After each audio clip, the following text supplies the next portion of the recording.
जुम्मे की नमाज के बाद पूरे देश में प्रदर्शन हुई, हिंसा भड़की, बेगुनाह लोग मारे गए, गिरफ्तारियां हुई, मकान ढहाए गए। ये सब हुआ नुपुर शर्मा के बयान पर।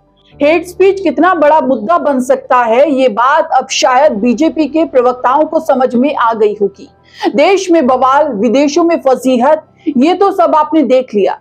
अब इतने बवाल पर पत्रकार रवीश कुमार ने प्रधानमंत्री की चुप्पी पर निशाना साधा और कहा, इतना सब कुछ हो गया, प्रधानमंत्री की चुप्पी कुछ ऐसी है जैसे वे तो 12वीं की परीक्षा की तैयारी में लगे हुए हैं। पता ही नहीं था कि बाहर क्या चल रहा है। जब ऐसे मामलों में धर्म की राजनीति का भांडा फूटता है, वे सामने आकर नहीं बोलते, हमेशा चुप रहते हैं। चुनाव आएगा तो पूरी पार्टी एक समुदाय को ललकारने में इधर से उधर बयान देने लग जाती है।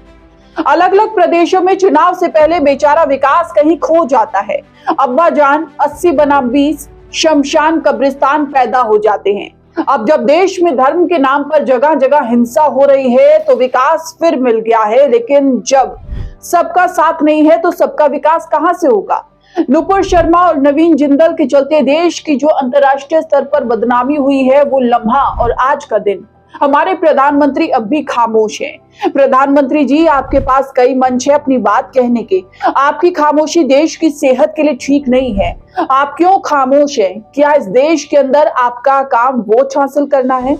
रवीश कुमार आगे लिखते हैं, खुद प्रधानमंत्री के कई बयान हैं जिससे कोई भी बता देगा कि वे एक समुदाय को टारगेट करते हैं। 15 देशों ने ऐतराज जाहिर किया, निंदा की और प्रधानमंत्री को अपनी पार्टी के प्रवक्ता हटाने पड़े। पूरी दुनिया में भारत की बदनामी हुई, लेकिन इन दिनों प्रधानमंत्री विकास की योजनाओं को गंभीरता से गिनाने में लगे हैं ताकि लगे कि उन्हें तो इन सब से मतलब नहीं है। वे तो उधर देख रहे थे, नहीं पता कि इधर क्या चल रहा है। विकास की योजनाओं का भी हाल देख लीजिए। इतना विकास हो गया है कि इतना लोग महंगाई और बेरोजगारी के चक्र से ही निकल नहीं पा रहे। अरे आप इस देश के प्रधानमंत्री हैं। एक प्रधानमंत्री का कर्तव्य होता है वो सबको साथ लेकर चले। गुजरात में तो आप सद्भावना उपवास करते थे, लेकिन अब आपको किसने रोका? प्रधानमंत्री, आपकी खामोशी से बात नहीं बनेगी। अंतर्राष्ट्रीय तौर पर इसकी आलोचना हो रही है। देश की साख को नुकसान पहुंच रहा है, देश के धंधे को नुकसान पहुंच रहा है, और अब देश में इस तरह की अराजकता। रवीश कुमार अपने पोस्ट में आगे लिखते हैं, दूसरा गोदी मीडिया और समुदाय के खिलाफ राजनीति में कोई अंतर नहीं आएगा। राजनीति का आधार ही है, तभी तो ऐसी भाषा 8 साल से घर घर पहुंचाई गई है। इनमें से कईयों से बीजेपी के बड़े नेता मिलते रहे हैं और बीजेपी के नेता भी वही भाषा बोलते रहे हैं। इसलिए गोदी मीडिया का डिबेट जारी रहेगा। ऐसे नए लोग आकर धर्म के मुद्दे पर ललकारेंगे। ये नहीं करेंगे तो और क्या करेंगे?